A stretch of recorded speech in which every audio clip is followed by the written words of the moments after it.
I'd like to know when I can come back, you know, do some real work. Michael Madsen's character is so hot. He's in so much control. I told them not to touch the fucking alarm. They did. Even though he's dangerous.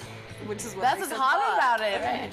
He's the only one who isn't like a standard color. He's blonde. He had this like sexy name, and he was the mysterious James Dean type. Are you gonna bark all day, little doggy?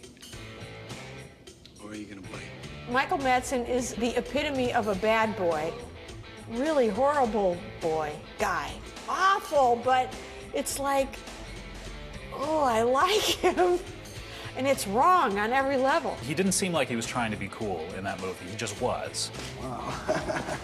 He seems like more of an actor out of the 40s, you know, back in the olden days of hoodlums, you know, Mitchum and Cagney. I bet you're a big Lee Marvin fan, aren't you? Mr. Blonde was a friggin' psycho. Want me to shoot this guy? He's the craziest.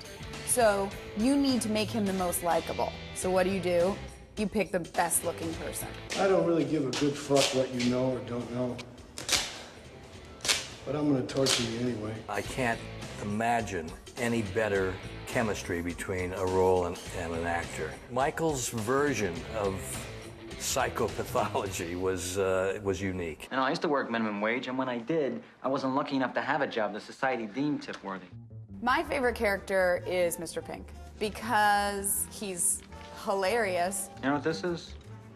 It's the world's smallest violin playing just for the waitresses. And you know people like him who are just annoying. I don't tip. All of us know that guy who way overstates something and then gradually recedes to a point of compromise. All right, since you pay for the breakfast, I'll put in, but normally I would never do this. But the fact is he's the best criminal there because he's totally selfish and he's completely professional. You're acting like a first-year fucking thief. I'm acting like a professional. Mr. Pink's only moral was getting my ass out of here alive with my diamonds. I stashed it like we were sure this place wasn't a police station.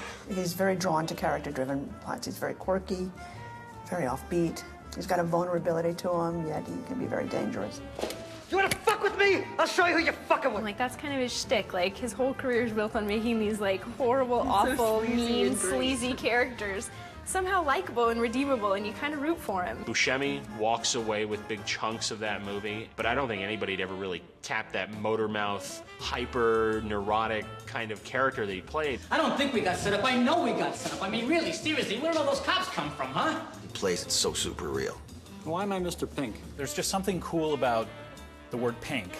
It's so anti-cool that it's cool. All right, look, if it's no big deal to be Mr. Pink, you want to trade?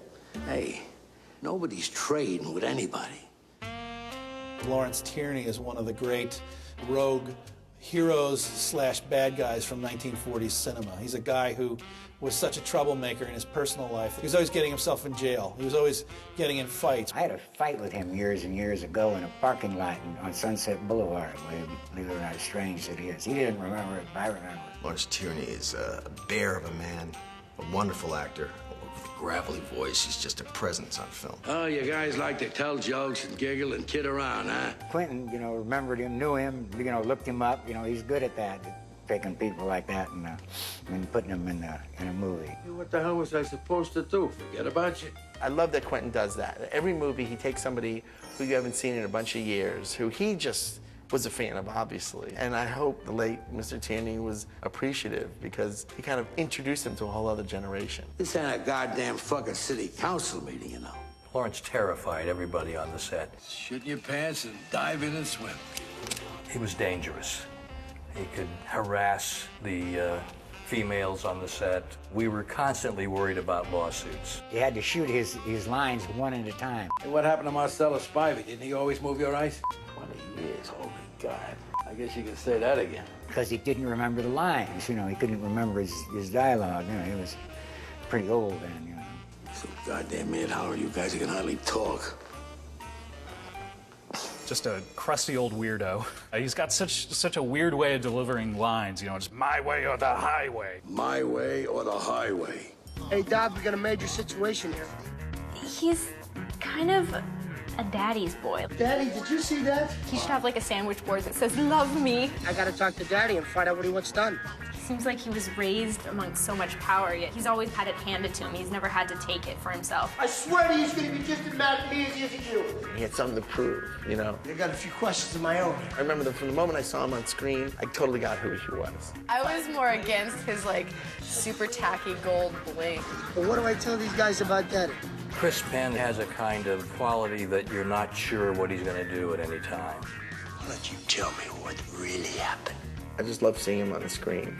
He's a great actor. I used to like her early stuff. Borderline. When she got off into that Papa Don't Preach phase, I tuned out.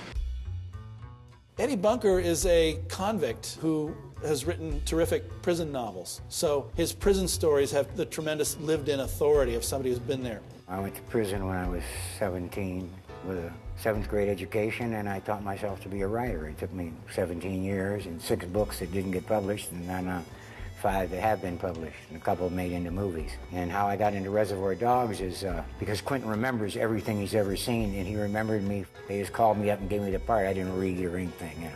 And I'm a bona fide bank robber, you know. I must remember that, you know. There's quite a bit of difference between acting bank robbers and real bank robbers. Quentin enjoyed the danger of having dangerous people around. Having him be a presence in this is a way of touching the real Rosetta Stone, trying to lay hands on real crime. They don't account for my character very well, you know. They don't ever really talk about what happens to Mr. Blue. Nobody's got a clue what happened to Mr. Blue? They ran out of money is what it was. They wanted to do, you know, one more scene where where I'd come out of the building and get shot, the first one, you know, but it was on a Friday, and they'd wrapped, and if they went over to Monday, they would have to hold a crew, and yeah, blah, blah, blah, so they never did shoot that scene. I think Quentin Tarantino put himself in the movie not because he was like, oh, I'm really gonna add a lot. I think he just wanted to be one of the cool guys. Why would you not put yourself in movies if you had the opportunity? If you could just be like, who am I gonna cast in this? Oh yeah, me. What the fuck was I talking about? Of course he's gonna put himself in movies. I would. I don't give a fuck if I'm good or not. If I'm not good, that's even better. Fuck you, yeah, I suck and I put myself in the movie. What are you going to do about it? Mr. Brown, that's a little too close to Mr. Shit. Quentin wanted to play Mr. Pink, and I think we talked him out of it. So he's like this movie fan that's always the one that's like kind of calling everybody on their shit. It shouldn't hurt.